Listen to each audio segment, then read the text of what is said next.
Meeting of the Board of Regents of the Texas Tech University System is now called to order. The board will continue in open session and meet as a committee of the whole and meeting of the board. Good morning to everyone. Before we start, I'd like to have a special recognition. Today is the Chancellor's birthday. And all that goes with it. Yeah. So I'm going to ask, what's the pleasure of the group? Do we sing to him or not? I'm Old Church of Christ, so I can sing without an instrument. No need. What's the pleasure of the group this morning? Singing? We must sing. Ready? Happy birthday to you. Happy birthday to you. Happy birthday, grandchildren, whoever you are. Happy birthday to you. Thank you very much. Thank you, sir. Now, with that, I'm supposed to do my introductions? No. Birthday boy, sit down. I'll get to you in just a second. We're going to start this morning with someone who's got some really good things to tell us. Dr. Lori Rice-Spearman, the hospitality of the Health Sciences Center here in Odessa has just been phenomenal, outstanding, and it's just been really good.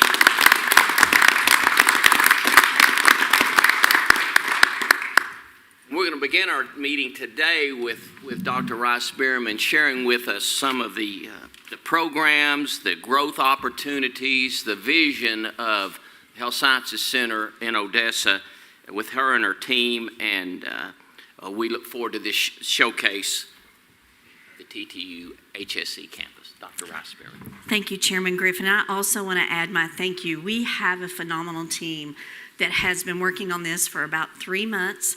They've been down here several times, from IT to development to marketing to the crew here in Odessa as well as Lubbock, and so I too want to add my thank you. I just stand here and represent them, but honestly they're the ones doing all the work behind the scenes making this thing look great, so please join me in thanking them one more time. So with that, I do want to share with you some of the great things going on in the Permian Basin. If you haven't figured it out already, you're in a pretty special place. The Permian Basin is just this incredible place with incredible people. So I want to thank you for the opportunity to share the exciting work of our HSC. Pardon me, the hometown girls get a little emotional here. The Texas Tech Health Sciences Center is focused on meeting the healthcare needs of almost 3 million individuals across 100 West Texas counties. I want to say North and West Texas counties, and those counties will be expanding as we are continuing to work with individuals up in the Vernon and Wichita Falls area and those counties that now lie west of Dallas, and so that will be expanding. For over 50 years, our university has been the center of healthcare education in this region, but our impact and reach of this institution extends far beyond. For those who were able to join us last night, you were able to learn more about our HSC efforts to be fully engaged in transformative work that advances our academics, research, and clinical services beyond this region. Our work provides a springboard to innovative opportunities that will create new technologies and opportunities to increase access to healthcare in our region, with supporting the workforce as well as advancing translational research. As you came in the building today, you saw an example of just one of the drones that we're working with, and you're going to hear more about that in detail here in just a minute. Hosting our Board of Regents and our Odessa and Midland campuses is an incredible honor for our institution. This region stands at the center of energy for our nation and the world. This is an entrepreneurial spirit here that supports success for people who are willing to take a chance and do. I've heard so many stories the last couple of days of how families came here, and they came here to roll up their sleeves, stake a claim, and try to do something special for themselves and their families. Since our establishment in the Permian Basin in 1979 in the basement of Medical Center Hospital, we have grown to support 3 of our schools, medicine, nursing, and health professions, while creating partnerships and opportunities to continue to advance a strong healthcare workforce, as well as solutions to meet the healthcare needs of this region. So at this time, I'm going to bring up some of our regional leaders, and I hope that you'll walk away from here today. In fact, I don't hope, I know you will walk away from here today impressed with the commitment of these individuals to what we do and how we do it. So first, it's my honor to bring up Dr. Tim Benton. He's our Regional Dean, School of Medicine. He received his medical degree from the HSC. He came to us from the Amarillo campus. He served as a residency program director and a regional chair of family and community medicine, and now is a regional dean. He also is the creator and inventor of the largest rural health residency program in the nation. Dr. Benton, please come up.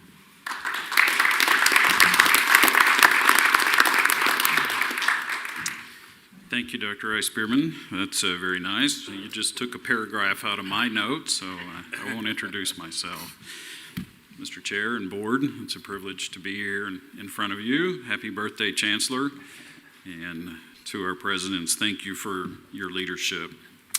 As a brief overview of what we do in the School of Medicine here, we have 158 residents and fellows currently training in the Permian Basin. That is in specialties of OB-GYN, internal medicine, psychiatry, and new this last year in 2022 was a surgery residency program. That also includes fellowships in child and adolescent medicine, child and adolescent psychiatry, and endocrinology. This year, we were also approved for cardiology fellowship. We'll start July of 2023. And then we have applications in for pulmonary and critical care fellowships, hopefully also to begin in July. I did leave out one specialty on that list of residencies, and that is family medicine. Our rural family medicine program, so I'm going to add it now, spans 8 counties of the Permian Basin, encircling the entire Permian Basin, currently has 70 residents. The rural sites are in 6 counties, including southeastern New Mexico. That program, the rural program, began in 2014, and since its inception, we had to do one at a time. It's been incremental growth over that time of 9 years. But over 8 years, we have 15 graduates from the program, and 7 have stayed in rural practice. Those residents over that time period in rural Permian Basin have seen over 15,000 clinic patients. So just by having the program has increased access to care in our region. Perhaps more importantly, this was an even bigger vision to address health system issues and population health within our region, not only creating workforce, but we are expanding within that physical network to do additional things to learn about our region and advance healthcare. Meeting the mission of TTU HSC, and in particular the vision of Dr. Rice-Spearman of transforming healthcare. So as a part of that, building within that physical network that we set up as workforce, you see the van out front. That's another point of access where we go mobile in between the physical sites. Those vans are delivering education and also set up to be telemedicine access points additionally. Also, I think you have seen the video that we have a telemedicine community partnership in Marathon, and we see that as continuing to grow within the network. And I believe this sets the stage perfectly for Dr. Rice-Spearman's vision in a telehealth hub for the Permian Basin.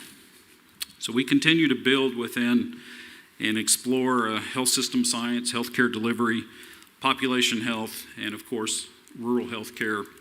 All of these, as we go out, are collecting information, learning more and more about our region for patient care delivery, the mission, patient care delivery, research, and of course, putting our students and residents in unique education opportunities. That regional footprint also allowed us to acquire a first for this campus, along, of course, with our PA school in partnership, a HRSA grant, a workforce HRSA grant. Our grant in the School of Medicine is $3.4 million over 5 years, and that designated us as a Hispanic Center of Excellence. I've told you sort of the end of workforce development of our residency and graduate training programs. This grant starts it at the beginning. We are working within the junior high schools and high schools in Region 18, as well as networking universities of the Permian Basin to create that pipeline, excuse me, driving more students into healthcare. The grant helps to supplement their education. Not only are we helping push them through education, then we intend to put them into our FMAT, our Family Medicine Accelerated Track, train them here, recruit, train, and retain, and then even retain them as faculty or rural practicing physicians. So that's what that grant does for us. In addition to delivering, studying, creating a repository of information on delivering appropriate and culturally appropriate care in our region. So you see all of these programs together are addressing the health system, transforming healthcare in the region. We're building on that foundation continuously, and I believe it is a perfect foundation for the telehealth hub that is also envisioned. And I think we right here in the Permian Basin can be instrumental in T2HSC leading. So thank you for giving me the opportunity to be part of this great university. I've been faculty for going into my 20th year and obviously trained here as well. Dearly love it, and thank you all for your leadership. I think this is a great university. Thank you, Chancellor Mitchell, for your leadership, President Rice Spearman, for the incredible vision that you provide for us. So I now have the distinct opportunity to turn the mic over to one of my rural heroes and an amazing role model, is Dr. Adrian Billings, who is our Associate Academic Dean and is head of our Rural and Community Engagement Unit. Thank you.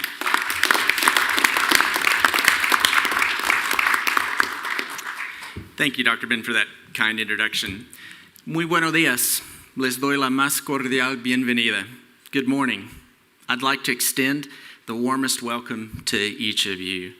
I have the honor of introducing to you one of our many and growing projects that are improving access to healthcare for our rural neighbors. I've served as a rural family physician in the Big Bend for the past 16 years. The project that I will highlight today is the debut of healthcare in Marathon, Texas, after almost a decade of the community being a healthcare desert. Marathon is a community of about 400 residents in the Big Bend that is located about 160 miles south of where we are here today. Marathon residents live 30 miles away from the few doctors that are remaining in Alpine. This project is personal to me.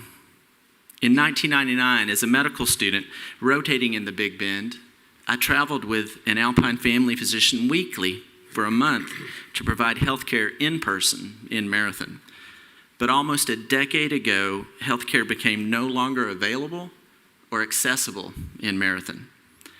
Thanks to an inspiring Marathon community advocate who requested help from Texas Tech, healthcare is now again available after too long of a period of the community not receiving the care that it deserves. I will show you two short videos, then we will Zoom link to the Marathon Health Center. The first video will tell the story of how healthcare became available again in Marathon through collaboration with Texas Tech and the standing up of a family medicine telehealth clinic. The second video will show a mock and abbreviated telehealth visit from Marathon to the Texas Tech Family Medicine Resident Clinic right across the street from us here. Please join me in celebrating this story with these videos.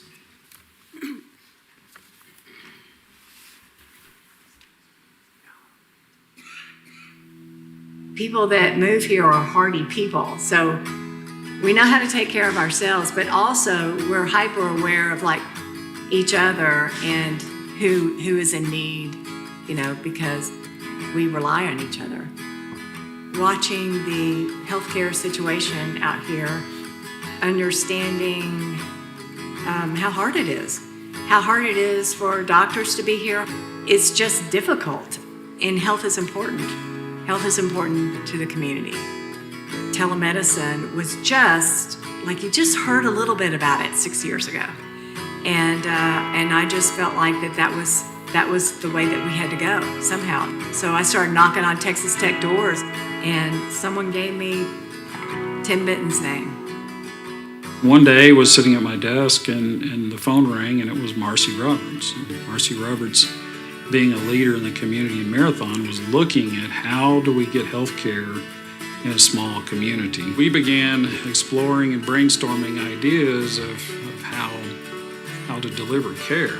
So we began exploring the opportunity of telemedicine. They had a facility, but they just couldn't put a person in there all the time. So we thought, well, let's put a virtual person in, put a virtual doctor through telemedicine. I think Marathon is an example of why we need telemedicine and telehealth delivery throughout the region, certainly in West Texas. It allows you to have a doctor's appointment Monday through Friday, 8 to 5. All of that actually is giving us better access to care than what we had before. Marathon is a great example, and really to me has always been a pilot experience. If we can perfect this in this community, then why not multiply it and expand it throughout multiple communities in the region, even throughout Texas.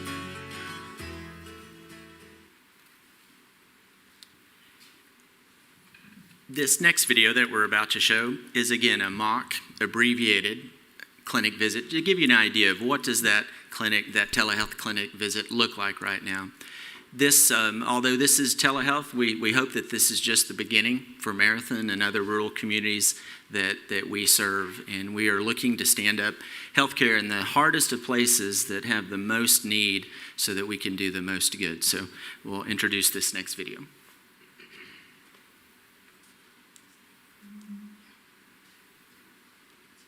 Hello. Hello. Hi, I'm Dr. Mota. I'm going to be your physician today. How can I help you? I got COVID around November 6th. Okay. I had extreme symptoms, tested negative during all of that. And so I didn't think I had COVID by the time I tested. Just so that we have a good idea of where you're normally at, how the midodrine is helping you, and then if we need to make any adjustments. Can we take a listen to your heart, please? Deep breath. So you're hearing the lung sounds and the heart sounds. Perfect. Other side, please. From Marathon to Odessa.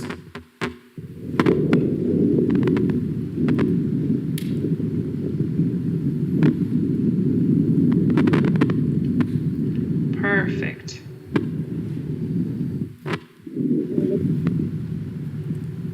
These allow a more And robust other side. exam than just over a smartphone. There's also the ability to look in with an otoscope within the ear for ear infections or foreign bodies, as well as an ophthalmoscope to look at the retina. Perfect. Thank you. Wonderful. So your heart sounds good and your lungs sound well. I'm glad that you're doing better. Start exercising as much as you can, as your body permits you to. And if there's anything else I can do for you, please let me know. This allows Marathon to have some sort of health care. You know, the best is, of course, boots on the ground and having somebody there, and that is where we're hoping that what we can provide for rural health care.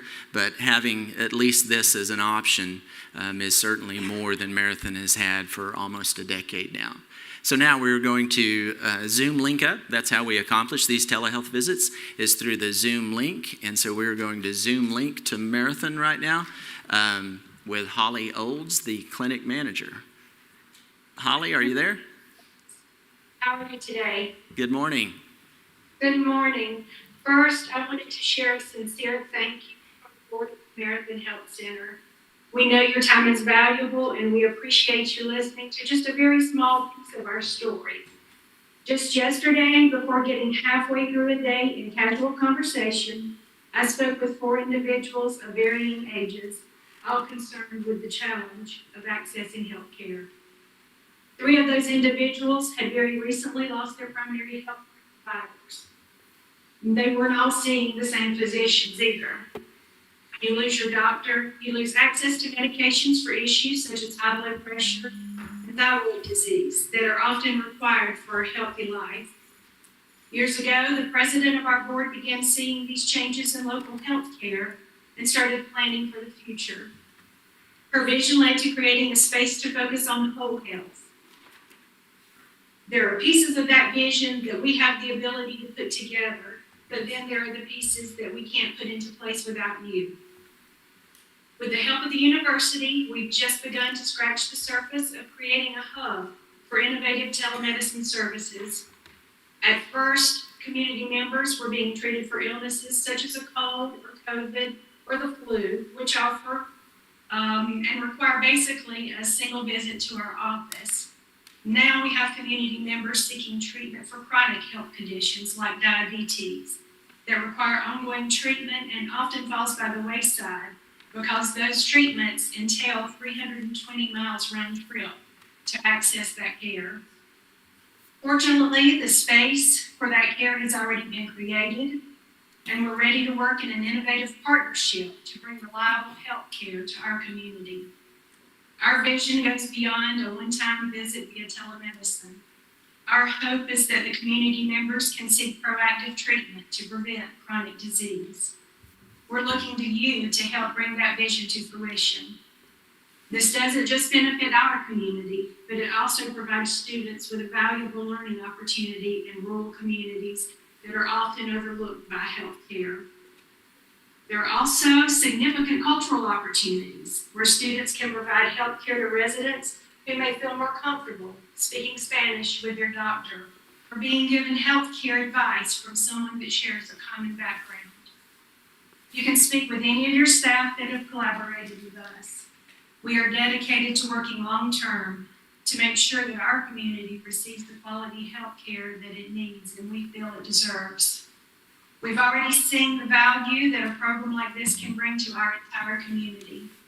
We're willing and ready to step up and help create an environment that fosters exceptional learning opportunities while making sure our community becomes an example of what collaborative health care can look like across West Texas. Thank you. Holly, thank you so much.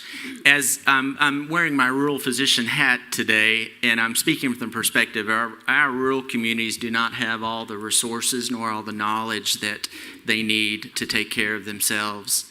And Dr. Paul Farmer has a quote that says, "Our most significant professional accomplishments in life will be done in partnership as a team." And Holly, I want to thank you for being part of our team and for reaching out and helping us to help serve your community. And we appreciate everything that you've done. Thank you. Thank you. We're honored to be here. We look forward to it. Thank you again. I have the honor of introducing Dr. Phil Sizer at this time.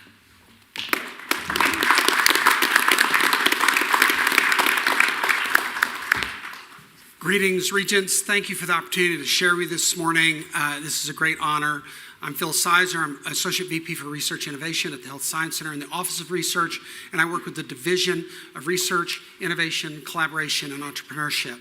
And it's just great to be here. I'm here with our colleagues, and I want to tell a story about our engagement with uncrewed aerial systems. And so if we could have the slides up, please. There we go. Thank you. It's been a really great honor. I'm finishing my 33rd year at the Health Science Center. I came out here in 1985 saying I'm going to be on the frontier for 1 to 2 years max, and here I am. So it's always getting great opportunities to stay, and so it's wonderful to be here. About 2 years ago, we got a call from a gentleman in the audience named Tyson Harmon with To the Edge, and he was proposing that we engage in some, to try and understand how we could use commercial drones, not unlike the ones you've seen out front, for the support of healthcare delivery.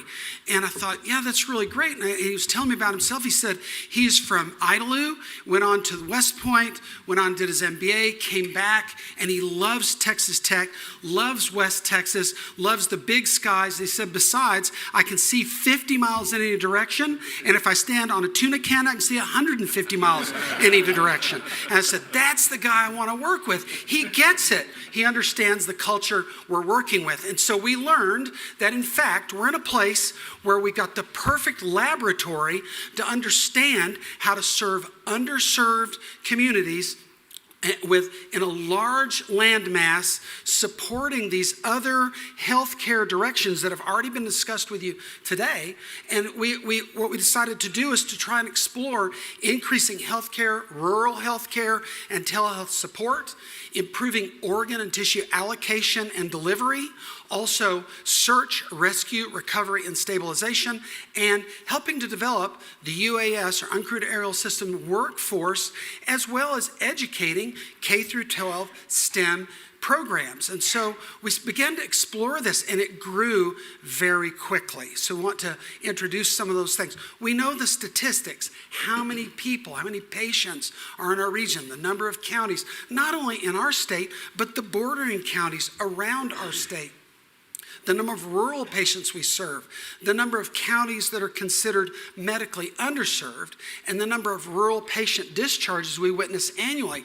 To add to that, only 4% of those patients who have renal disease are on the list for organs in this region. So there's a healthcare disparity that we can try and address.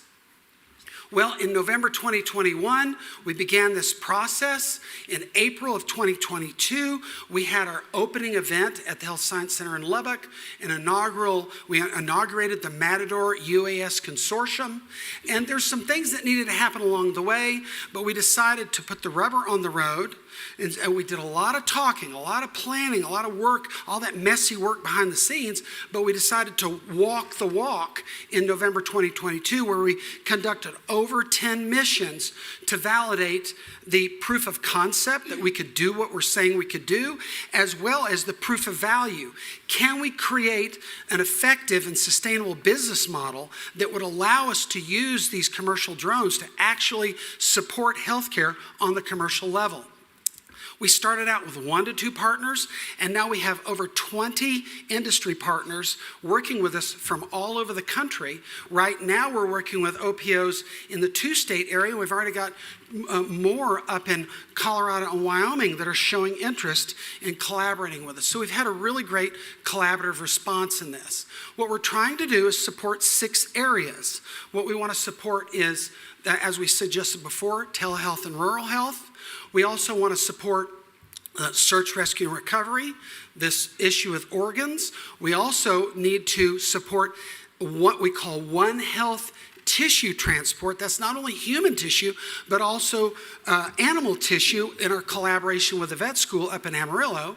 Then infrastructure inspection, and finally, workforce development. NASA tells us that within a few years, we'll be supporting over 6 million commercial flights daily in the United States, and that's going to require a workforce. So we're working with different collaborators to work in our shielded airspace that we're creating to understand how to build that workforce, all the way from certified technicians all the way up to PhDs that help us understand all the problems in the corridors that they might experience with multiple drones in the same corridor. And so on the telehealth level, we see our opportunity to support the great work such as what Dr. Benton's doing and our other colleagues in telehealth to create physical connection between those telehealth visits and those care providers, being a shuttle system to bring materials back and forth, whether it be supplies to the patient or their test results coming back. Also, emergent resource availability as well. When we got somebody out in the distant area that's not easily connected, getting supplies to them. And with search, rescue, recovery, and stabilization, it's our ability to not only provide a cell signal relay in those areas that aren't reachable, Injury site survey, Dr. Griswold in surgery up in Lubbock tells us it's great to be able to survey the area to know what brought that person to their injury, as well as support and guide the triage team. And finally, transporting emergency supplies to the tertiary care center as our new generation 911 takes the patient to that area so that care center can have exactly what they need, which would help reduce morbidity, reduce mortality, and thirdly, reduce their hospital stay, which would make a smart business sense. And so we're going to be testing these things out. We are in the wake of discoveries from telehealth that have reduced the number of trips required for patients going to get that care in a local site. Well, in those experiments that we ran in November, we did short and long range telehealth support to learn if we could improve the efficiency of connecting those 2 points. And we found that we could support those regions both not only in concept but also financially. And we learned remote disaster area outreach. We ran 100 meals to a community, simulating what could happen if there's a community that cannot be accessed by a wheeled vehicle. Rather, we could deliver those meals. We used one of our OPAs, optionally piloted aircraft, which is the new generation of drones. We used that to deliver these meals. And in that same experiment, we delivered 100 rapid flu shots to the same area to see what remote healthcare emergent delivery could look like.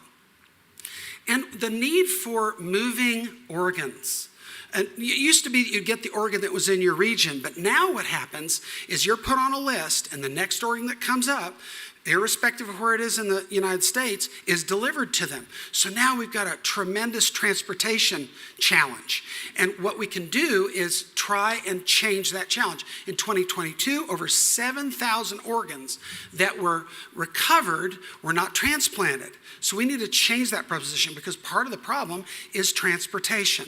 So in shielded airspace, moving those organs in a faster way to that place where that recipient is being cared for will help not only speed it up, but reduce the potential organ loss by changing the amount of time that they're exposed to temperatures that could cause health problems.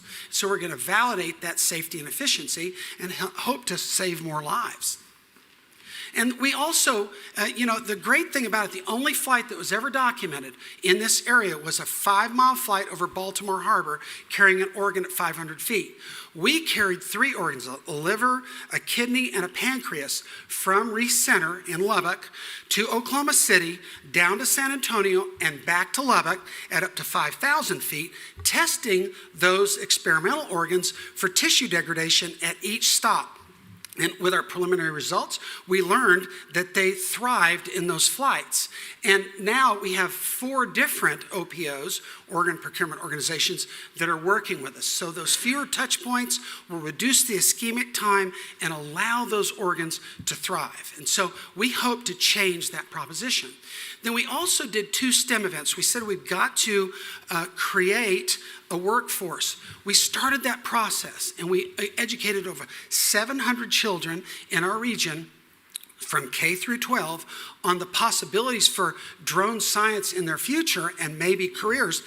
Not only doing that, but talking to college students at a college night where we educated them about career opportunities with 5 nationally postured drone panelists. So we've had these opportunities to test the validity on these different experiences, and now we have a chance to grow with that. Our next steps is to grow partnerships, further our partnerships, develop infrastructure, working with the FAA, developing infrastructure, and also developing rural health and telehealth research and development programs. I hope this gives you a little taste of the exciting things we're doing here in the system. We can't wait to interact with our friends here at Permian Basin to learn how to use that because it's such a wonderful place to test those things out. And this just gives you a little taste of what we're doing. So thank you so much for the time to be here. Thank you for your support, Dr. Rice-Spearman, and we're excited to look towards our next steps. Thank you.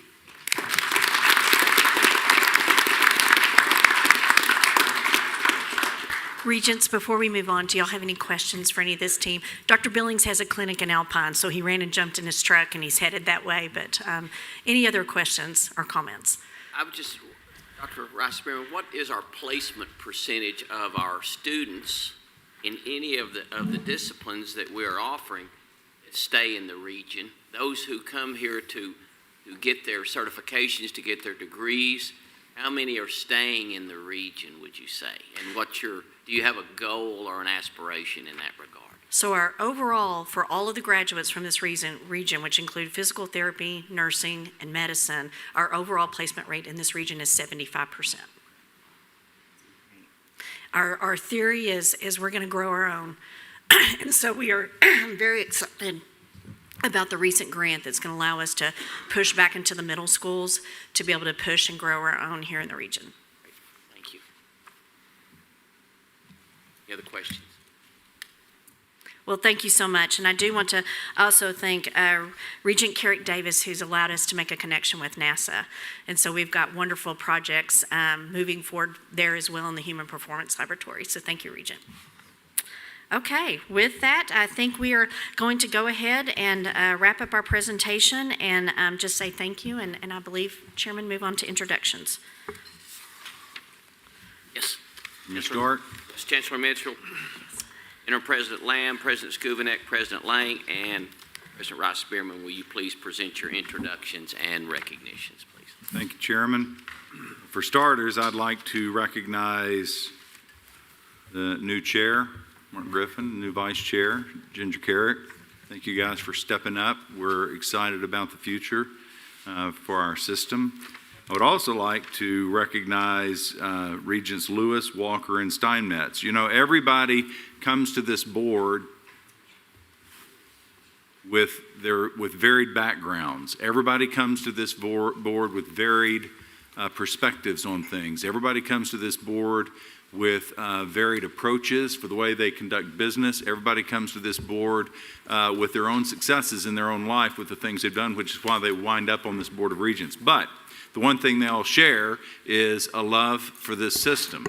And so it's always exciting when new board members come on, and it's always bittersweet when old board members roll off. So thank you for the service you've had. I wish John was here, Steinmetz was here to hear this. We really do appreciate everything you guys have done. You know, we all know that you do it for the pay, and that's the big draw. No, we know that you do this, and this is the ultimate labor of love. So thank you guys. Thank you for everything you do. It's a real honor to work with you guys. So with that, well, before we do that, let's give them all a round of applause.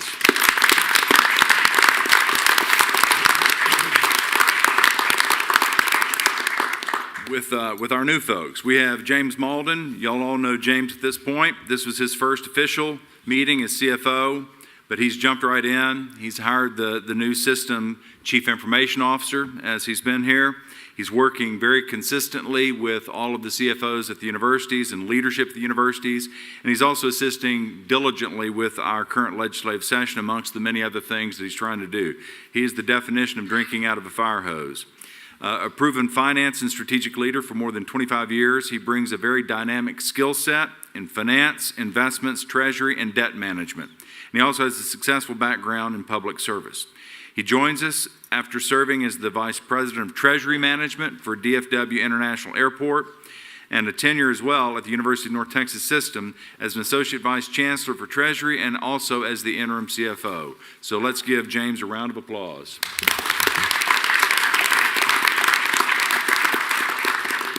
I would also like to introduce Christy Haynes. Christy, raise your hand. Christy began as our new Deputy Chief of Staff in my office in December of 2022.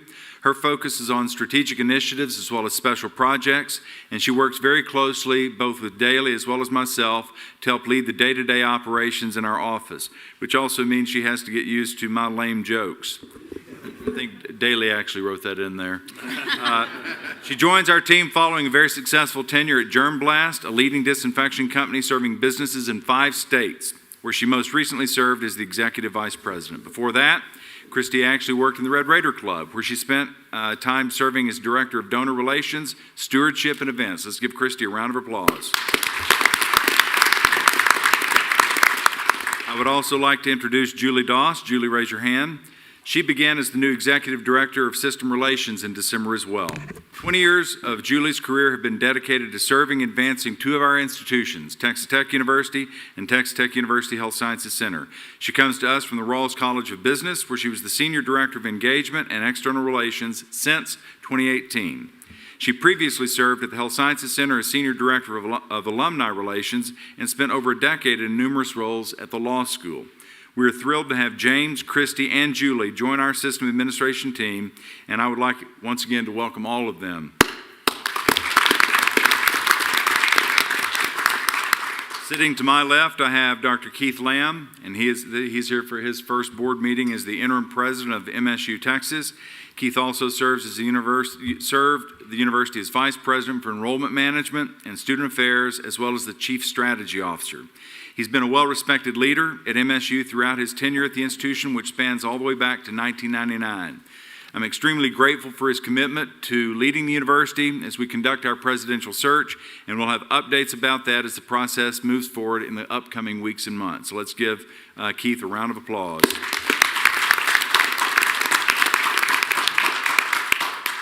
And finally, I would like to recognize, and Lori Rice-Spearman is going to say more about this, State Representative Brooks Landgraf. Brooks, stand up. Brooks has been, he was elected originally to the legislature in 2014. I can't believe it's been that long. He has been an absolute stalwart in supporting this region and supporting the things that we do here. He's also been fantastic at supporting other institutions of higher education in this region. He's the epitome of a team player, and his only shortcoming is that he went to Texas A&M. But we're working on that as well. No, Brooks has been a remarkable voice for the people of the Permian Basin, not just the people of his district. So I know that, Lori, at this point, I'm going to go ahead and hand it over to you. Where's Lori? Oh, there you are. I'm going to hand it over to Lori and let her finish up with some comments about Representative Landgraf and the others. So, Lori. As the Chancellor mentioned, Brooks has become a strong partner for us in what we're trying to accomplish out here in West Texas. He's a West Texas boy, went to school here, went off to school to that other school, but you can see that we've got a big O double T on his lapel today, so we've converted him over. He also understands who we are and what we do because he was associated with Medical Center Hospital for several years before he went into his position. So Brooks, would you like to say a few words? Yes, please do. Yeah, you can use the podium if you like.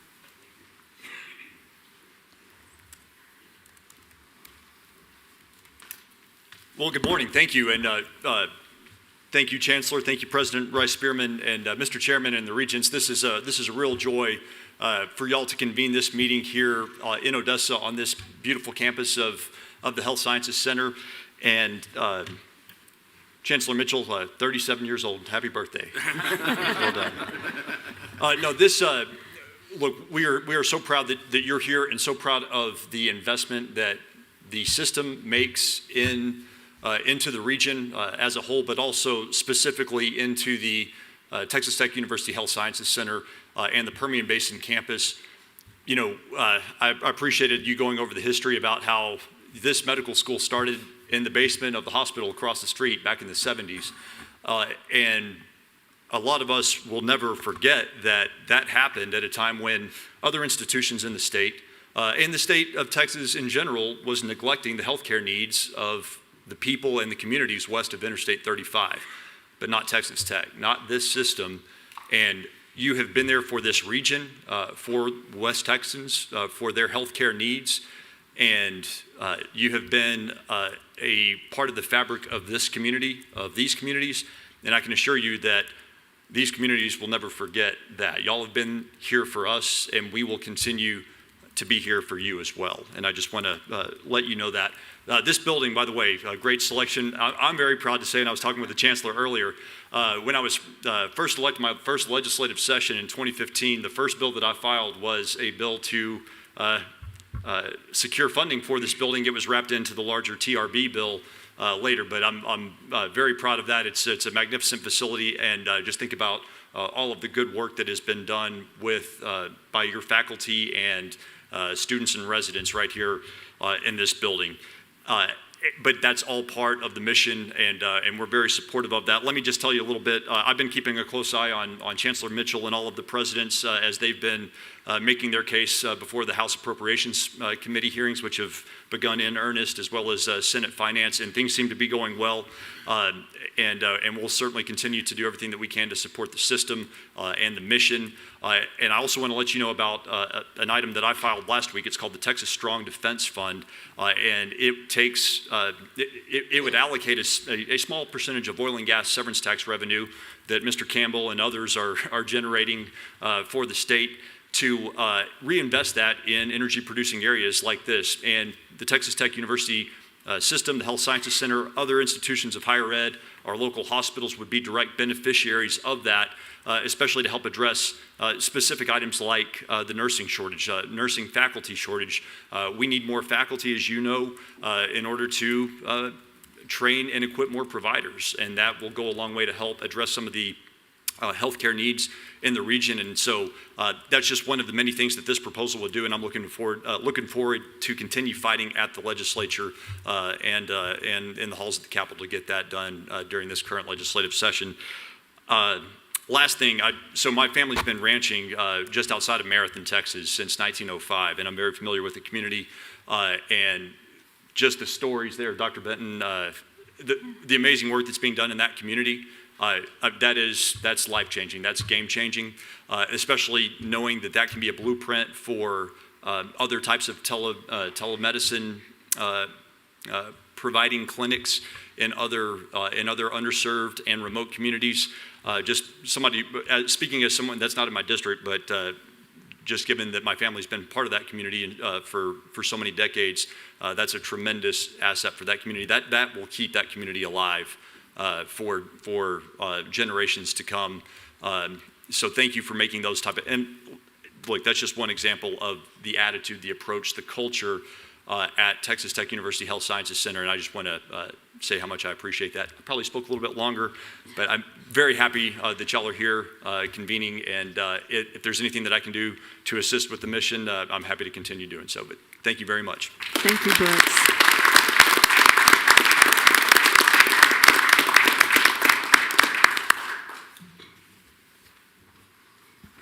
Is that it, Lori? Yes, it is.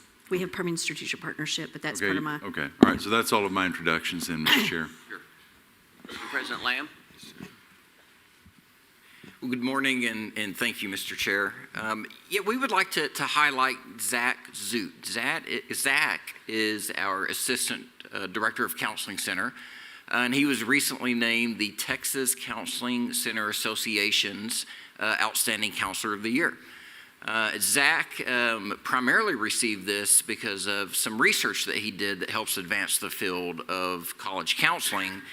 His research title was Clinician-Client Perceptions of Counseling Sessions. And what this research looked at were both the perceptions, the congruence or lack thereof of counselor and client perceptions both during a counseling session and the day after, the affective disposition of the client the day after. And what he found is that there was strong congruence the day of. There was some separation the day after. And so this will help inform our counselors and counselors around the state of how they perceive students' counseling sessions and how they are, their affective nature 24 hours afterwards. And so it's really important as we work on the mental health of our students and improving the services that we offer. So this is really good research. I'll also tell you that Zach is our esports director at Midwestern. So when we decided to start an esports program about 2 years ago, Zach reached out and said, hey, I'm a semi-professional gamer, would love to be involved somehow. And so that was all we needed to say, why don't you just run this for us?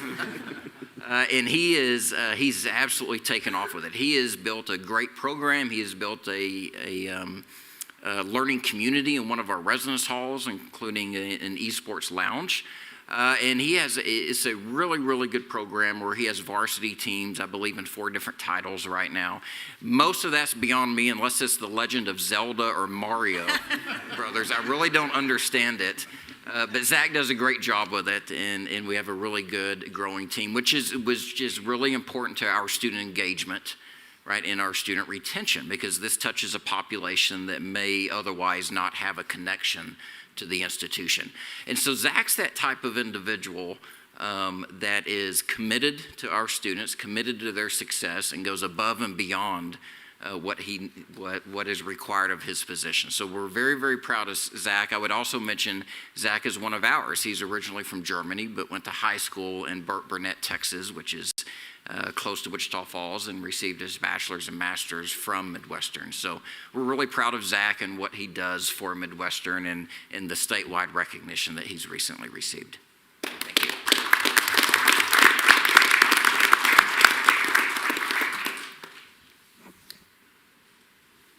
President Skubinek.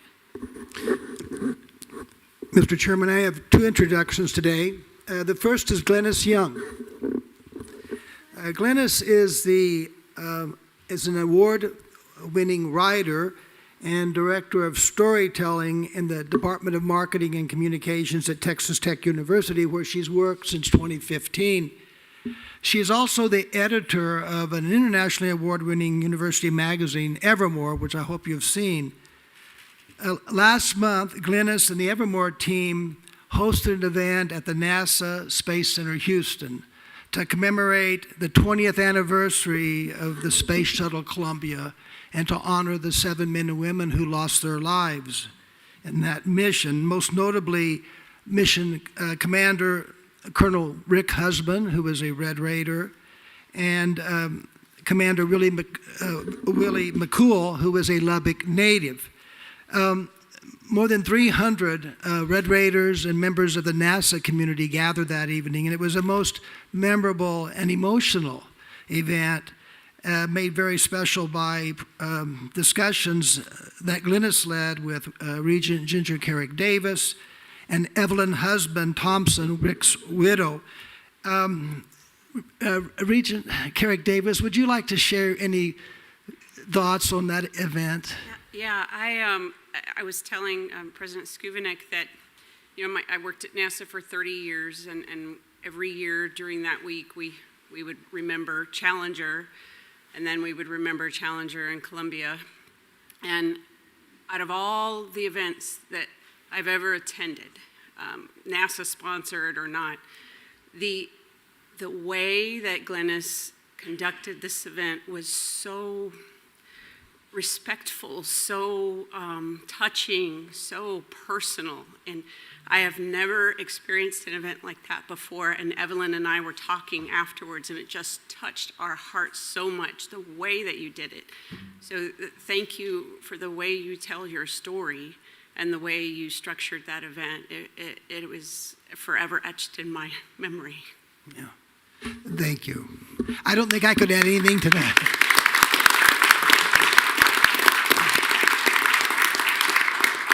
Next, I'd like to introduce Dr. Clint Kreibel. He is the new dean of the Davis College of Agricultural Sciences and Natural Resources and began his appointment in January. Before coming to Tech, Dr. Kreibel was the Marvel Baker Head and Professor of the Department of Animal Science at the University of Nebraska in Lincoln. He earned his bachelor's and master's degrees from Kansas State University and his doctoral degree at the University of Nebraska. He served in the United States Meat Animal Research Center and then was on the faculty at New Mexico before he joined the faculty at Oklahoma State in January of 2000. Clint has the credentials, but also the personality and character that makes him a wonderful addition to the Red Raider family, and we're so happy to have you at Texas Tech.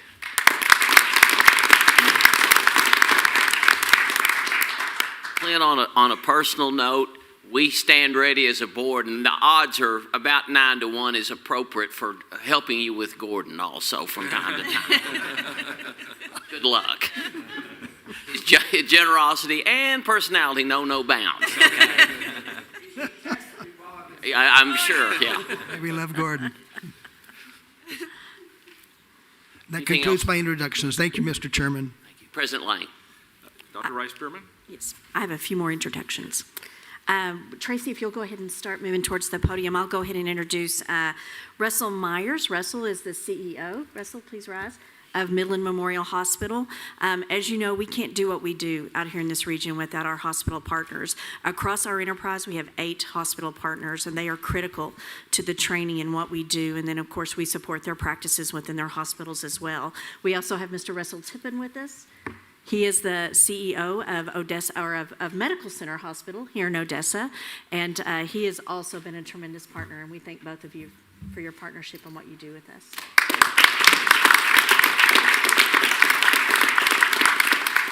And at this time, it's my great pleasure to introduce Tracy Bentley to you. She's the president and CEO of Permian Strategic Partnership. The Permian Strategic Partnership has been a critical private-public collaboration between the Texas Tech Health Sciences Center and this entity in efforts to support what we're doing out here in the Permian Basin. We have been able to make tremendous impact with our partnership with PSP, and I know Tracy's going to talk more about that. So, Tracy. Thank you, Dr. Rice-Spearman, and thank you very much, Regents, for inviting us to participate today. Before I begin, though, I must send a message from our chairman, Don Evans, and my board to express their gratitude and excitement for not only all that we've been able to accomplish to date, but we feel like we've only scratched the surface, and there is much, much more to come. I also have the good fortune of working very closely with Representative Landgraf, Russell Tippin, and Russell Meyer. I think we all share the same attitude that together we are stronger, and we have that vision for the region, not just our individual communities, and that's so important in the work that we do. So feel very blessed to have the leaders at the helm that we do here. And of course, I also have the good fortune of working directly with Chancellor Mitchell, Dr. Rice-Spearman, Dr. Benton, and their entire teams, and I can tell you that I've worked with universities and continue to work with other universities, not only in the state of Texas, but in New Mexico and other states. And hands down, this team is like no other. And there's some special, I think there are some things that make this special that I'm going to talk about in a minute, but I just wanted to let you know that your team is exemplary and truly a joy to work with. Tracy, would you tell them that one more time? Well, I didn't have time for the part about your race, Ted, so I'm sorry, I'll do that later. Just really quickly, in case you all are not familiar with the Permian Strategic Partnership, we were founded in 2018 with 20 of the larger oil and gas companies at the time who said, we have big, big plans for the Permian Basin, 40, 50 years and beyond. And in order to achieve what they wanted to achieve, we've got to have a workforce to be able to do it. And so they did an assessment of the region and said, if we can't do everything, so if we're going to focus our energy and our innovation in what space would that need to be? And so, to nobody's surprise here, it came back and said, if you're going to move mountains and do transformative things in energy, you really need to focus on education, healthcare, infrastructure, and workforce development. And so we went right to work. And our very, very first partner out of the chutes in the world of healthcare was Texas Tech University Health Sciences Center. But to date, we have spent a total of $125 million of our own dollars, but more importantly, we've been able to leverage a partner and turn our dollars into almost $1 billion that have come right back here, that are right here in our region. And like I said before, I truly mean it when I say we've only scratched the surface. We're only 5 years old, and so the future looks bright and amazing in all that we can do, particularly by way of healthcare with your great university. I put in front of you all our annual report.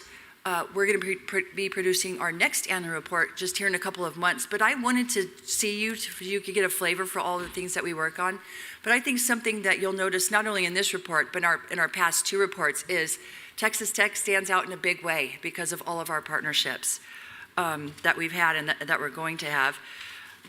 We have directly invested just in healthcare alone, $53 million, and 22 of that is in Texas Tech Health Sciences Center.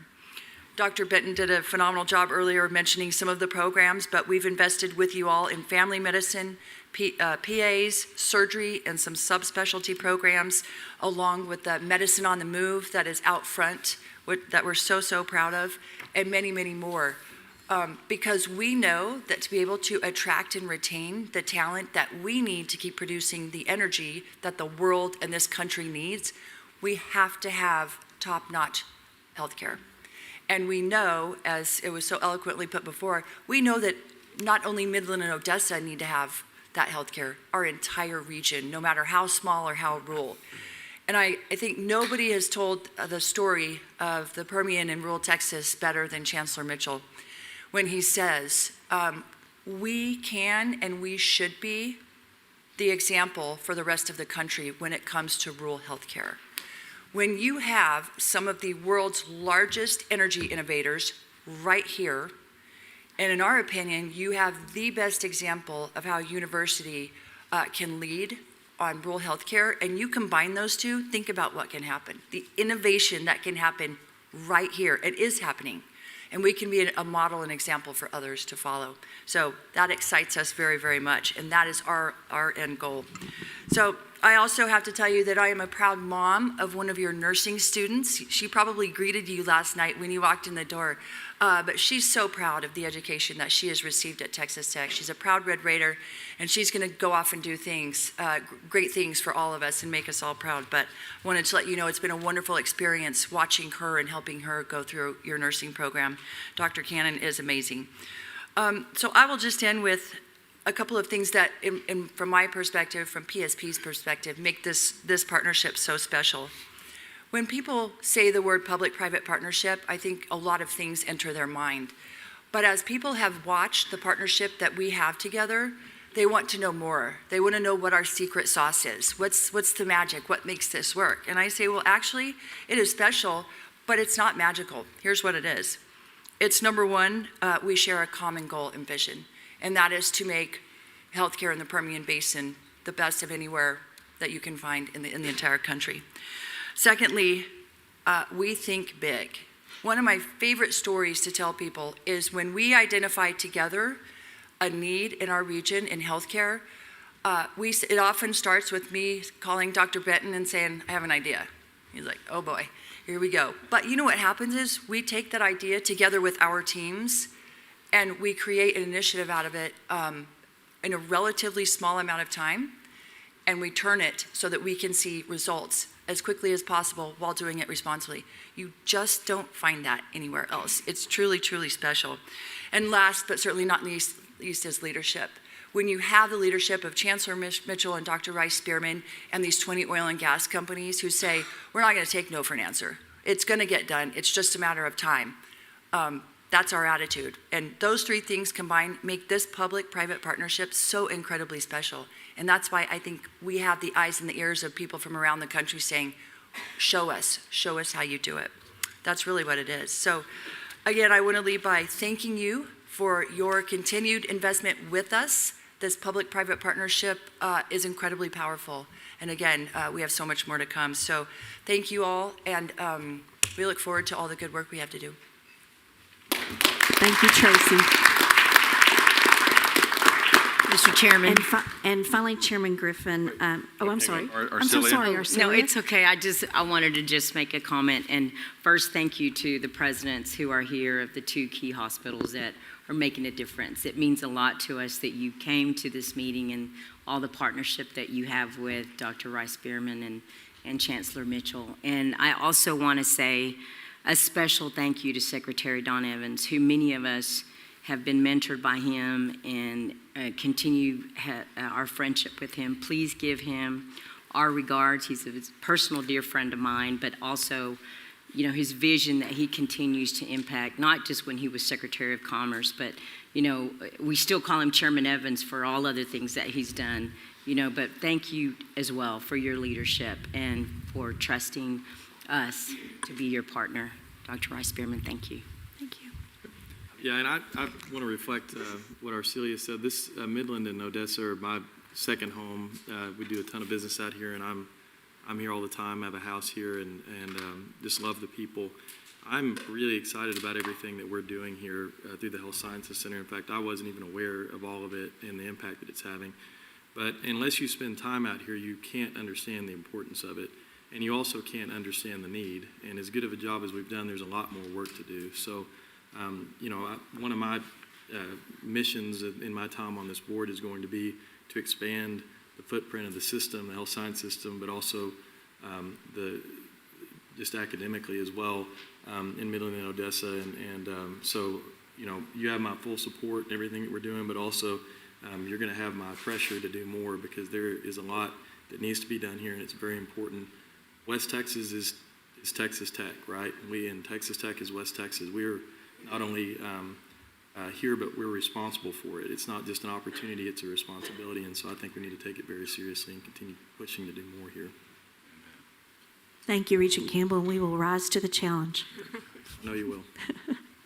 And finally, Dr. Mitchell and I would like to recognize someone who's been so special to our institution, and that's Dr. Mittermeier. We lost Dr. Mittermeier a couple of weeks ago, and in fact, he passed away on January the 25th. And Dr. Mittermeier's life was of service to his patients, his university, and his country. Despite a military consonance of directness, he earned respect by showing respect to everyone regardless of status. He joined our system on November the 11th, 1986 as a surgery urology professor and its first executive vice president and provost, providing valuable leadership for the institution. We plan on doing a more extensive recognition of Dr. Mittermeier with his family at our May Board of Regents. We have flown our flags at half-mast during his service.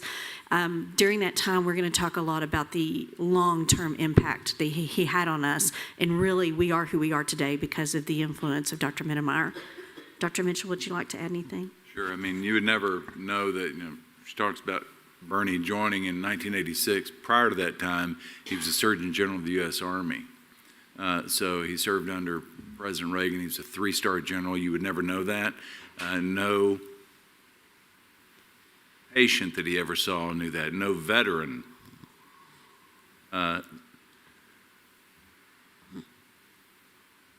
He would work at the VA clinic all the time, and they just knew he was Dr. Bernie. These guys coming through, it's actually kind of comical. This 3-star general is walking around just Dr. Bernie to all these guys, and not one of them knew that it was the Surgeon General of the Army taking care of them. And he didn't care for them to know that. He's got an amazing story. We'll talk about it more in May, but that VA super clinic over there would not be there but for Bernie Mittermeier. So, I mean, he's a tremendous, tremendous American success story and a tremendous human. Thank you, Dr. Mitchell. That concludes our presentation. Thank you. Dr. Lang, anything? No, sir. The board will continue in open session and meet as a committee of the whole and meeting of the board. First order of business is to approve the minutes of the board meeting held on November the 17th of 2022. Is there a motion? So moved. Second. All those in favor? Aye. Any opposed? Same sign. Thank you. The motion passes. We will now consider items as a committee of the whole, and I would ask Vice Chairman Carrick Davis to preside over the committee of the whole. Regent Carrick Davis. Thank you, Chairman. The item is consideration of the consent agenda, items A through N, as listed on pages 1 through 26 of the agenda book, and the information agenda, as listed on pages 27 through 34. Is there any discussion of the items in either the consent or the information agenda? I want to point out to the board that Cody and I did go through all these individually. I hope that the board does read these because at times there's some very important things that we're sort of automatically approving. But Cody and I felt the responsibility to go ahead and read those, go over them, and we do approve all of those. Thank you. Any other comments? As a reminder, if there's anything in either one of those agendas that you would like to bring forward, you may request that item be moved to the committee as a whole. Okay. Mr. Chairman, I move that the board approve the consent agenda and acknowledge its review of the information agenda. Thank you. Is there a second? Second. All those in favor? Aye. Aye. Any opposed? Same sign. Thank you. The motion passes. All right, Mr. Chairman, this concludes the items to be considered by the committee of the whole at this time. Thank you, Regent Carrick Davis. Kano, please present the schedule of upcoming board meetings, please. Yes, Mr. Chairman. Our next 3 meetings for the year are scheduled as follows. May 4th through 5th, we'll be back in Lubbock, our usual meeting location. As a note, all of these meeting dates are scheduled as 2-day meetings for now, but that can be adjusted as the agenda needs may vary. In August, August 10th through 11th, we'll also be in Lubbock, and then wrapping up the year, November 16th through 17th, once again in Lubbock. It is the hope that at the May meeting, we will have the proposed schedule of dates for 2024 that will be presented to the board for approval. Any questions for Kano? Hearing none, then we will move to hear our student government, from our student government presidents. And to begin, Trevor Bells, president, student of the body at ASU, will present his report. Trevor, welcome. Good morning, Mr. Chairman. Good morning, Regents, and a very happy birthday to you, Mr. Chancellor. It's wonderful to be back here today to get to tell you about all of the great things that we have going on at Angelo State. So first of all, we continue to always keep our Angelo State University core values in mind in everything we do. Integrity, diversity and inclusion, significance, community, and commitment are all incredibly important to us, and we strive to work through those in everything that we do as a student government whenever we're working to benefit our students and our institution as a whole. So first up, I'm going to tell you about some of our Senate events. So our Christmas tree lighting was very successful. It's a large community event that we get to hold every year in December, where we light a giant Christmas tree, and we had a few thousand people from the community come out to that. There were some big inflatable bouncy castles, and we even set up a artificial ice rink so that people could come do some ice skating right there in the Angelo State Mayor Museum parking lot. It was awesome. I didn't do it, but I'm not a skater, but a lot of people had a great time, and it was wonderful to see. And in addition to that, that's also when we have our Giving Tuesday event, and so people are able to donate some money to the student government for our RAM Family Scholarship Fund, which was started in about 2016 by the student government. And the idea behind it is it's a by the students for the students scholarship fund. And initially it was endowed to award one $500 scholarship per year to a very deserving student. And with the donations that we received at last year's Christmas tree lighting, we were able to now get endowed for 3 $500 scholarships. And after the donations for this year, starting next year, we'll be endowed to give out 5 $500 scholarships per year. And we look forward to that continuing to grow. And that's through the support of our generous community members. And so we're very appreciative of them and their support of this successful event. We recently approved 3 new student organizations. My personal favorite is the boxing club. It's a new club sport, and so we're looking at expanding club sport boxing to Angelo State University so that they can compete against some other schools, and it's going to be really interesting. We've passed legislation to expand allergen-friendly food options available at Angelo State. And coming up very soon here, we have Rammies, which is our annual kind of awards event where we seek to recognize the student organizations and individuals who have gone above and beyond over the course of the past academic year to really make Angelo State a better place. And with that, and in celebration of our core values, we've added a new award called Most Valued RAM, and that award is going to be presented to one female student and one male student who have really embodied our core values and lived through them every day. So we want to celebrate them by doing that, and we look forward to seeing who receives it. We've also had some great committee events. So the blood drive just happened this past Tuesday, which was very exciting. Every single donation volunteer slot was filled for that. So we had all of the students who wanted to come donate blood were able to, and it's great to see them coming out to make a difference.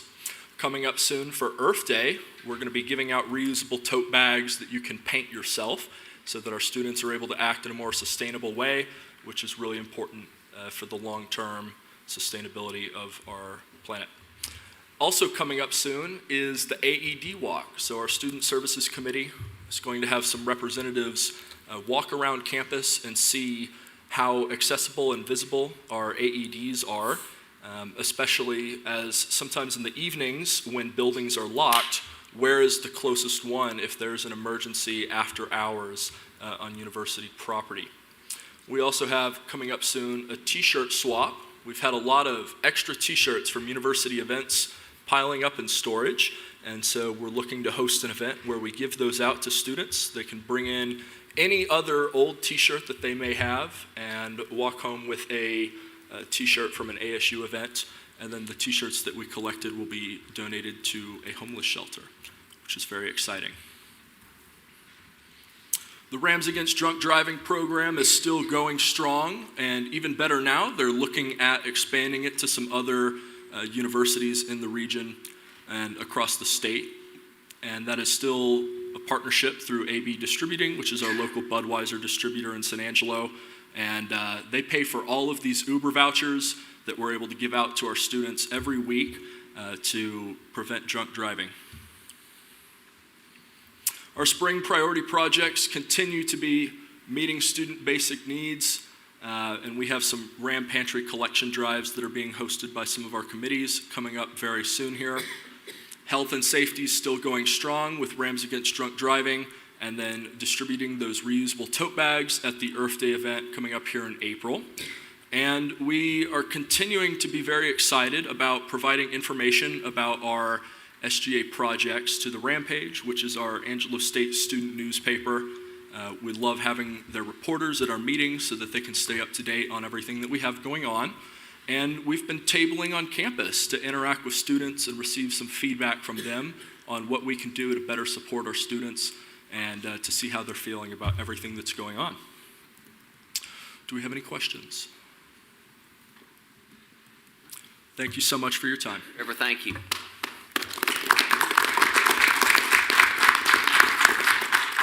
Next, we're going to hear from Gabby Pettyjohn, who will present the SGA report for Midwestern State University. Welcome, Gabby. All right, well, good morning, Board of Regents. Good morning, ladies and gentlemen. Thank you so much for having us here. We're always super excited to present at the Board of Regents and just represent MSU as the best we can. So this year, since our last report, we've continued with our civic engagement and service initiatives. We have continued our commitment to serving the local Wichita Falls community. We have collected an additional 20 bags of clothing for the Wichita Falls community to be donated to the homeless shelters and various other nonprofits. We volunteered and contributed more than $500 for social programs at our university, like Take Back the Night, in conjunction with Title IX, as well as other numerous programs that we're very proud of. We've gave away more than $1,000 from our Student Leadership Fund to our campus organizations, and those $1,000 help them plan events for diversity inclusion, leadership opportunities, and other things like that. And as you see there, we have some of our awesome student leaders. And finally, some of our completed and ongoing projects. We completed a special Senate session where we introduced a new interim president, Dr. Keith Lamb, and gave him a chance to speak with the students about their questions and have them ask direct questions about the university transition and changes to really foster a positive environment going into the fall semester. We're also hosting SGA Junior, which is part of our civic engagement initiative, where we're collaborating with local elementary schools to bring their students to tour MSU and learn how they can support positive change at the university system and bring that back to their school. And also they get a chance to learn about college and how that could be in the future for them. So we're really excited for that. And then we're also hosting a disability support luncheon to further our campus inclusivity. We reached out to our disability support student services office because we noticed that that community is often underserved at our university. We wanted to make sure they have a community they can build on and a place where they can foster engagement and really get involved and make sure they are fully supported. So we're planning a luncheon for them to foster the connections on campus. And then some of our other ongoing projects we have our executive and college senator elections coming up this spring. So while you'll see me in May, you'll see a whole new set of executives in the fall. And then we have our spring banquet coming up, and a thing we're very excited to do is a joint Senate session with the rest of the Texas Tech University system coming up in April. And then finally, we are reforming our bylaws. So when I became president, we've realized we wanted to make sure that our student government had a very strong foundation for other execs to build up on. So we changed our constitution, and now we're reformatting our bylaws and making sure everything's all set for the next execs. And that is about it for me. We're excited for this semester and more than excited to just foster communication and connections on campus. Are there any questions? All right, thank y'all. Thank you, Gabby.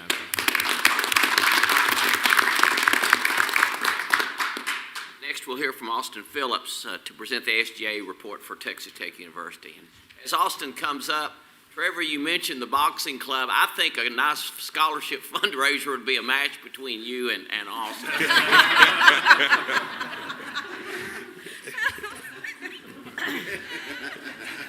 We have the two largest SGA presidents in the world. We're an intimidating presence, that's for sure. We make our presence known.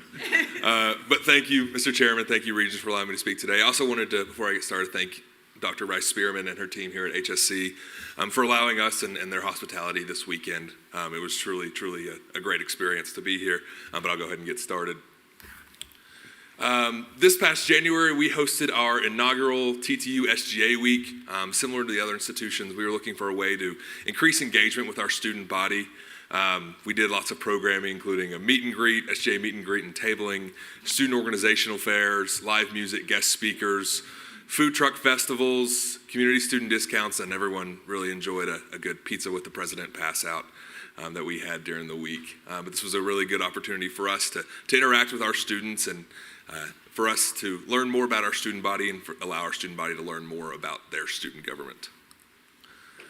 On February 10th, we celebrated Texas Tech's Founders Day. There was a lot of really good programming that went on, but on that Friday, we had an event specifically for students at our student union building with food, music, activities, and a lot of really cool centennial giveaways. If you look at the pictures on the left, you'll see all the students sitting there enjoying their pizzas and their hot dogs. I don't know exactly how many. We tried to estimate. There was probably about 3,000 or 4,000 students that went through the student union building that day, and I think that Dr. Skuvenek shook hands and took a picture with every single one of the students that went through that day. And then if you see there on the right, there's our limited edition commemorative coin that was passed out to our students that day. It was a really hot ticket item, and it was really cool memorabilia for our students to keep and cherish for the rest of their lives.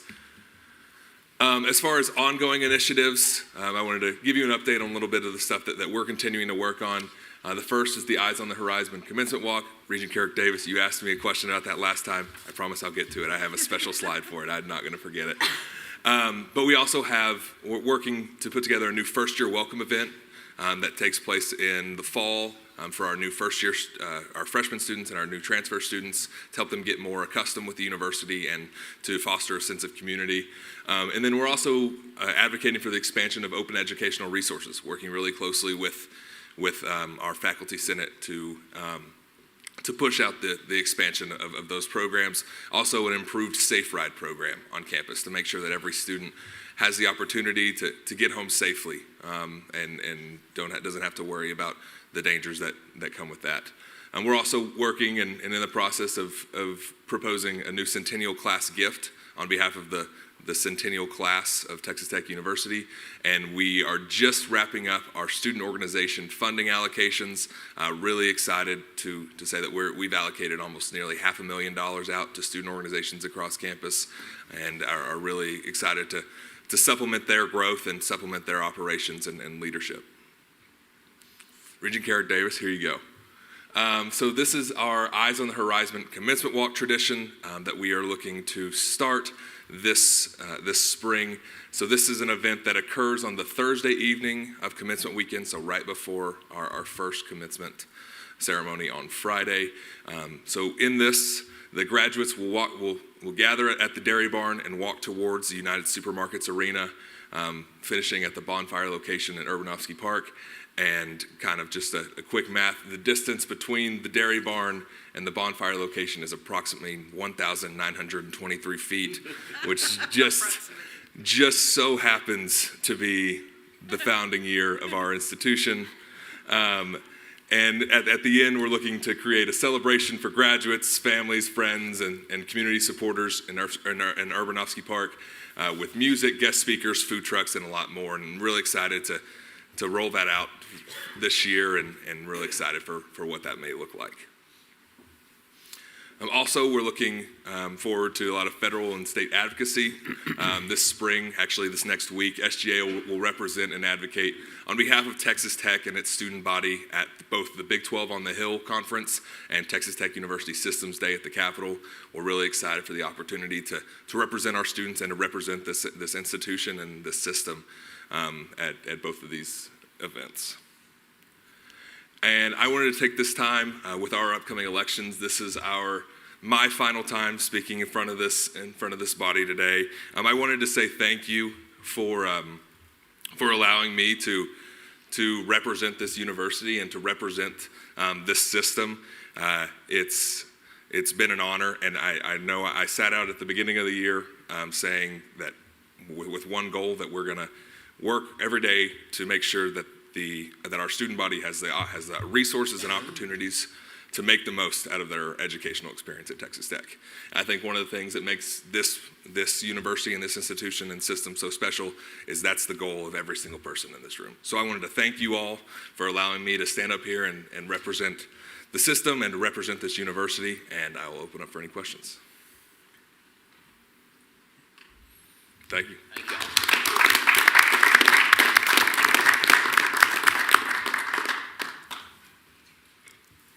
Next, we'll hear from Brianna Mendoza, who will bring the report for the Texas Tech University Health Sciences Center. Brianna, welcome. Thank you, Chairman Griffin. And good morning, everyone. And a very happy birthday to Chancellor Mitchell. And thank you so much to all of the board for allowing me the opportunity to present to all of you today. Today, I will be presenting some updates regarding some of the initiatives that we have completed, as well as some of those that are currently ongoing. First, our SGA will be organizing an active shooter training to take place on all TTU HSC regional campuses. We will also be providing our distance learners with educational videos on how they can best be prepared should they ever encounter such a situation. And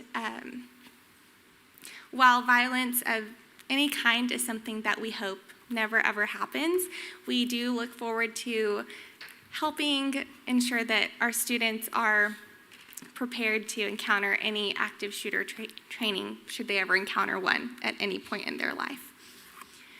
We are also working to add several printers across various locations on the Lubbock campus.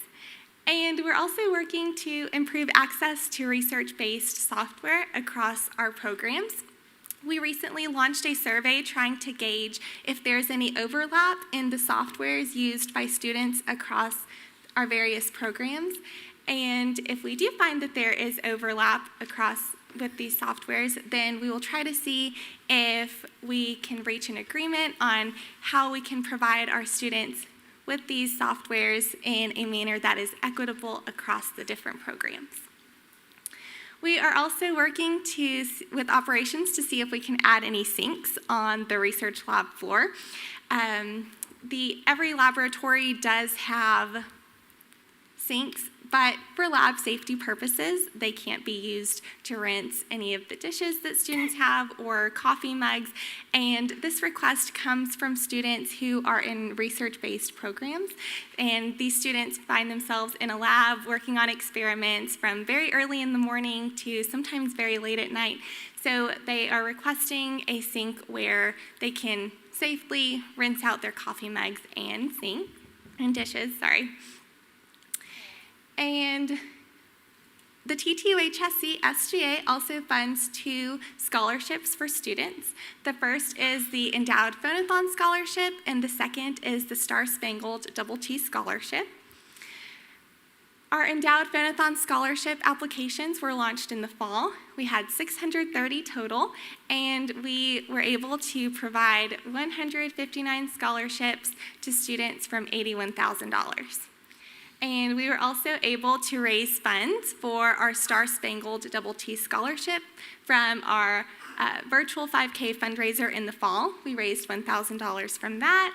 And then our t-shirt fundraiser sales from this spring raised about $500. Our plans for the spring include hosting our SGA Awards and Installation Banquet. This will take place on April 21st. And here we do present several awards, one of which is Faculty of the Year Awards. These are awards for faculty that are based solely on student nominations, and we just sent out a link so students can nominate their faculty that they think are deserving of this award. We will also be awarding a Senator of the Semester Award, Committee of the Year, Student Award of Excellence, and we will also be having our installation of new officers. And so this will also be the last time that I present here to the Board of Regents. So I just wanted to take the time to say that I feel so lucky to be a part of such a unified system. And I want to say thank you to all of you for your leadership and everything that you do for students. For my time as an undergrad at Texas Tech and now as a medical student at TTU-HSC, I know that the endless opportunities that I have been able to take advantage of are because all of you make them possible. And they truly have helped shape me into the person that I am today. And so I just want to say thank you for everything that you do for students.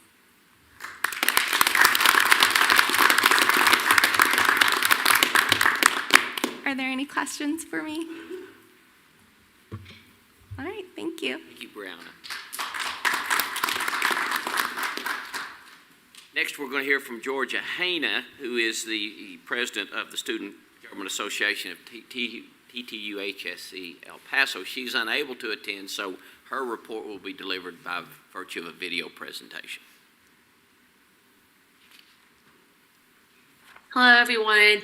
My name is Georgia Haney. I am the current SGA president for the Texas Tech University Health Science Center El Paso campus. And I'm so sorry I'm not able to make it here today, but I hope this report gives all the information you want to know of what we've been up to. So here's my February 2023 report. In November, we had our SGA Thanksgiving, where over 300 Thanksgiving meals were given to students the week before Thanksgiving. It was really great to be able to come together, enjoy some turkey and Thanksgiving fixins, to celebrate and be thankful for the year we had and get ready for the holidays.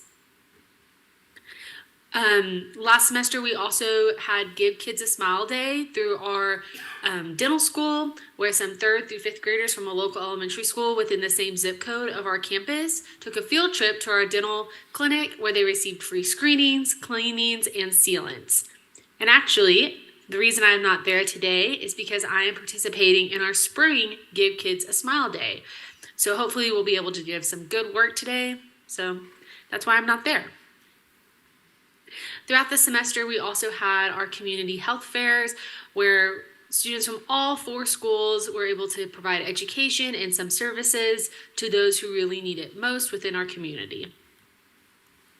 In December, we had our nursing cohort 18 graduation. We had 82 graduates, and we're very excited to see the impact that they're going to make on the nursing community, especially here in El Paso.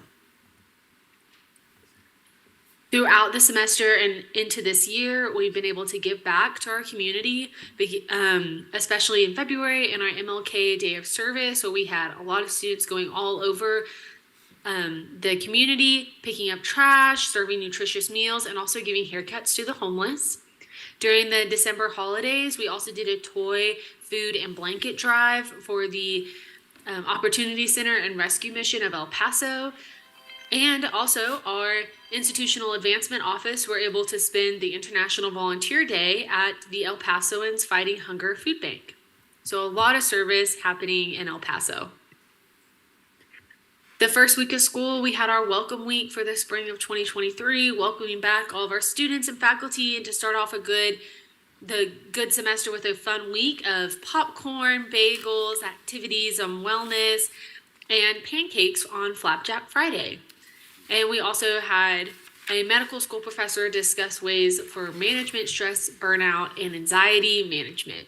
So hopefully we started off the year with a bang. Some updates on what our Senate has been up to. We've passed bills surrounding parking availability and quality of our parking lots on campus, increasing our financial literacy in students. The campus's food pantry, hopefully we can make it as accessible and useful for all of our students, and also providing food options for students doing clinical work in nearby hospitals, because they're not always on campus to receive the fun, free food that we always get to do. It's very exciting what our Senate's been up to, and we're excited to see all of our hard work and bills be turned into action. So our future plans is we're going to participate in the Texas Tech University Health Science Day El Paso Day at the Capitol in March to celebrate our 10-year anniversary. We also will have our Texas Tech Health Science Center El Paso Days of Service working with the university.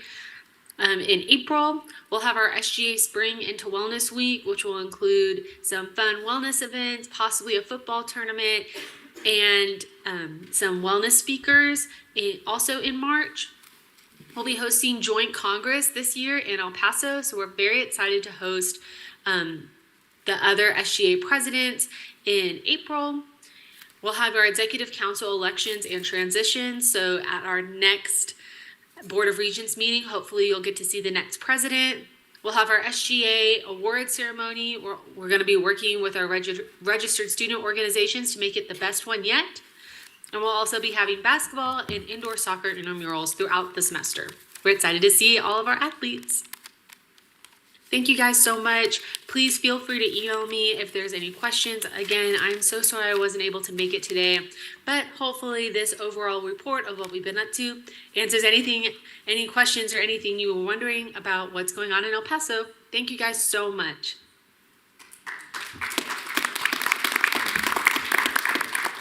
Chairman Griffin, if I may make a quick statement. I just want to underscore and emphasize how much we all appreciate all of y'all, all the hard work you put forth and the leadership you demonstrate in creating a positive experience for the students and having a profoundly positive impact on the communities in which we serve. The work you do at each individual campus, I believe, will be amplified, as some of y'all have referenced during our joint Congress we'll be hosting in April, in which we can come together and come up with ideas how we can not only improve each individual university, but the system as a whole, and we look forward to sharing updates with you all about that during the next meeting. Well said. Thank you, honey. Yes.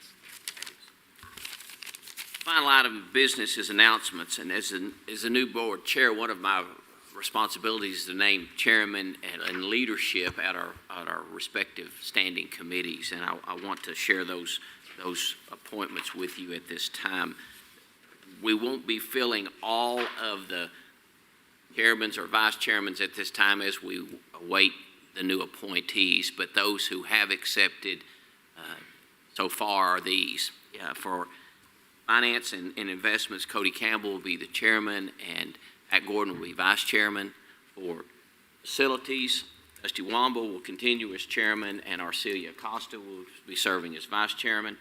Audit, Arcelia will be the chairman and Pat Gordon will be the vice chairman. For Academic, Clinical, and Student Services, Ginger Carrick Davis will continue as chairman, and she'll help me pick her vice chairman at the appropriate time. And Regent Rules, Pat Gordon will be the chairman, and we will backfill vice chair there, as well as the Carr Foundation, as we see kind of the framework, the strengths, the backgrounds of the new appointees as they come. So I want to thank each and every one of you for accepting these responsibilities, and this is important work, and I really appreciate the diligence that you show in performing your tasks in these capacities. Thank you very much. Also, I'd be remiss one more time if I didn't thank the Health Sciences Center staff, Dr. Rice Spearman, the team from Lubbock who put all this together, and the hospitality. We leave different than we came in, with what we know now, what we've experienced, and what we understand to be the mission here, and that's very good for the board, I think, not only individually but collectively, as we continue to be supportive and to move the mission and espouse the values of what we're trying to do here. And this has been very enlightening. It's been inspirational, quite frankly, and I thank everyone. And those who traveled, please, safe travels on your way home today. Chairman Griffin, I have one more thing for y'all. So we've fed you for the last 2 days. So now we're going to send you home with a scale. We have partnered with the First Lady of the system, Janet Tornelli Mitchell, on a health initiative across all of our health sciences centers. So all of you today have received a smart scale engraved with your initials, so you can't pass it off to anybody else. This one's yours. It will measure your weight, your body percentage, your BMI, your muscle mass, and allow you to store it on your smartphone.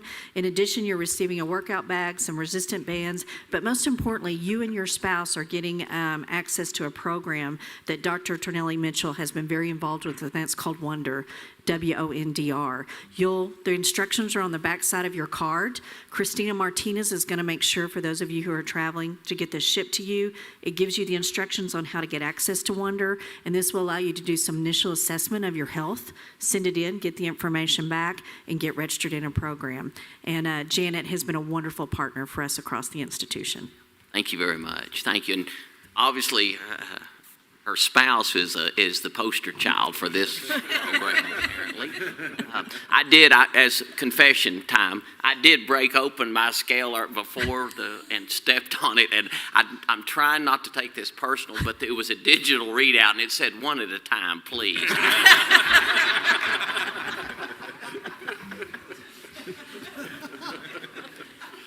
All right, last but certainly not least, on a personal note, I want to say again and extend to John and to Michael and John Steinmetz in his absence my sincere appreciation and just the value that you brought to the board, for your faithfulness to the mission and to what your calling was and what you brought. Going forward, we're going to be standing on your shoulders for the good work that you did.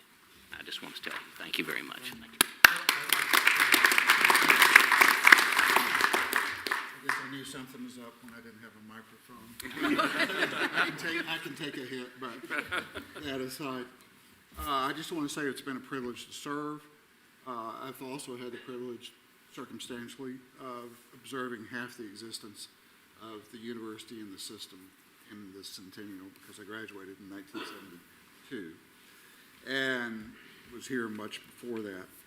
But I just want to say that one thing that I've realized is that the scope of the institution is larger than any one individual. And so it's going to be fine, and it will continue to grow and serve West Texas. The objective, or the trick, from my perspective, is to set the right policy and strategy for the betterment of West Texas and the institution. The institution obviously plays a huge role in the betterment of West Texas, and it takes the right people to implement that policy and strategy. And I am leaving feeling that we have the right people to accomplish and implement the strategy and policy established by the board, and the board will challenge the institution and those people accordingly. But nevertheless, I just want to thank you. It's been a privilege, and go Tech.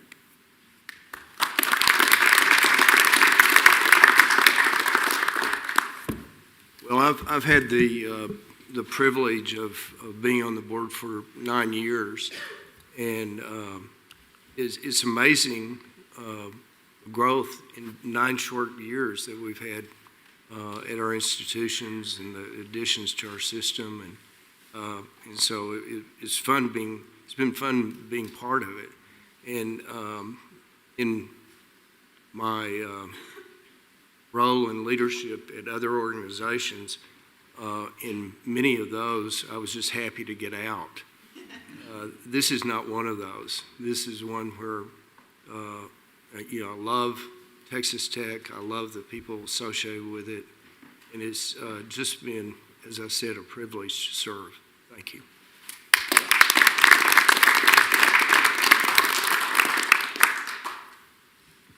Anyone else or any other announcements before the board? Hearing none, if there's no further business, do I hear a motion to adjourn the meeting? So moved. Second. Meeting of the Texas Tech University system is now adjourned. Thank you.